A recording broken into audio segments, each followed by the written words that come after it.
The right ventricle is a very interesting chamber. It has a lot of features which one would be very interested to look at. The right ventricle has an inflow portion. The inflow valve is the tricuspid valve, which you see on the screen now. The apical trabeculated portion and the outflow portion, which leads into the conus and to the pulmonary valve. So that's the inflow tricuspid valve which you see now. We would open the right ventricle along these pink lines to have a look on the inside.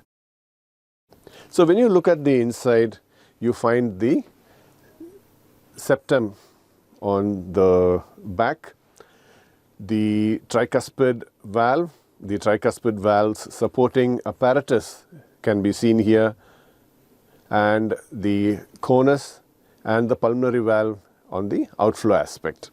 This shows us the inflow, the apical trabeculated portion, which shows us very thick trabeculae as opposed to the fine trabeculae of the left ventricle, and the conus leading on to the pulmonary valve.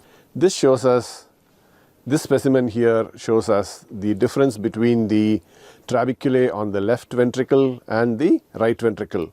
The right ventricle is seen above, and one would see thick trabeculae, and these trabeculae are likened to the stalactites and stalagmites, which could fit into each other for a more effective systole, as you can see in front of you. So large trabeculae. The left ventricle has finer trabeculae. It is these trabeculae which tell us which ventricle is the ventricle that we are dealing with. So this shows us the septomarginal trabeculae on the septal aspect.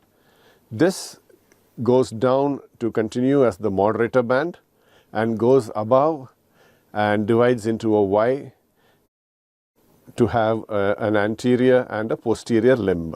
Next. This is my favorite picture. This shows us everything much more clearly. The body of the septomarginal trabeculae on the septum is seen very clearly. The lower part continues as the moderator band, and this moderator band gives off the anterior papillary muscle which supports the anterior tricuspid leaflet.